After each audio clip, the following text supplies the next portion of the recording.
Hi, it's Mr. Ta, and I'll be reading part two of Miss Rumphius by Barbara Cooney with you. While I read, I may ask you a thinking question or two to help you do your best thinking. After I'm done, you should write your answers in your online reading response journal as a read aloud response. Remember, you can always watch the video again if you need to. Well, here we are with Miss Rumphius, and when we last uh, read, there was a question or a statement that she made. Was this one. Let's get back to it. So let's start this page again. From the porch of her new house, Miss Rumphius watched the sun come up.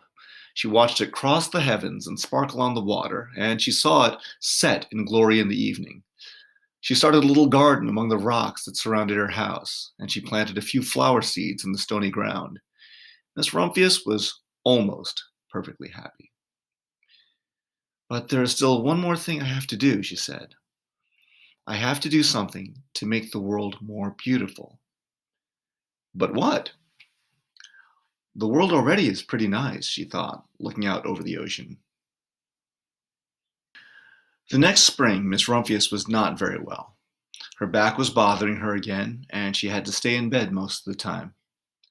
The flowers she had planted the summer before had come up and bloomed in spite of the stony ground. She could see them from her bedroom window, blue and purple and rose-colored. Lupines, said Miss Rumphius with satisfaction.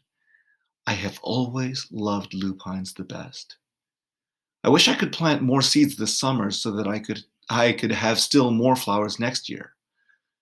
But she was not able to.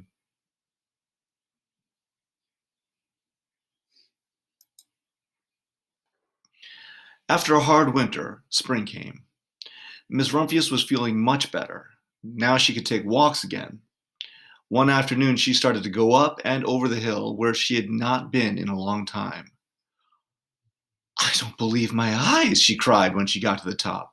For there, on the other side of the hill, was a large patch of blue and purple and rose-colored lupines. It was the wind, she said as she knelt in delight. It was the wind that brought the seeds from my garden here, and the birds must have helped. Then Miss Rumphius had a wonderful idea. She hurried home and got out her seed catalogs. She sent off to the very best seed house for 5 bushels of lupine seed. All that summer, Miss Rumphius, her pockets full of seeds, wandered over fields and headlands, sowing lupines. She scattered seeds along the highways and down the country lanes. She flung handfuls of them around the schoolhouse and back of the church. She tossed them into hollows and along stone walls. Her back didn't hurt her anymore at all. Now some people called her that crazy old lady. By the way, time out. Just so you know, a bushel is a very large bunch. So it's a very large amount of something. So when she ordered seed, she ordered a lot. And then to sow something, sowing lupines means to spread seed, to plant. So that's what she's doing. So all this time she's planting these lupine seeds everywhere.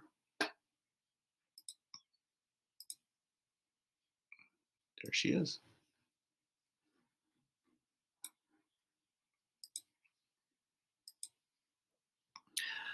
The next spring, there were lupines everywhere. Fields and hillsides were covered with blue and purple and rose-colored flowers. They bloomed along the highways and down the lanes. Bright patches lay around the schoolhouse and back of the church. Down in the hollows and along the stone walls grew the beautiful flowers. Miss Rumphius had done the most difficult thing of all. My great-aunt Alice, Miss Rumphius, is very old now. Her hair is very white. Every year, there are more and more lupines. Now they call her the Lupine Lady. Sometimes my friends stand with me outside her gate, curious to see the old, old lady who planted the fields of lupines. When she invites us in, they come slowly. They think she is the oldest woman in the world. Often she tells us stories of faraway places. When I grow up, I tell her, I too will go to faraway places and come home to live by the sea. That is all very well, little Alice, says my aunt, But there is a third thing you must do. What is that? I ask. You must do something to make the world more beautiful. All right, I say.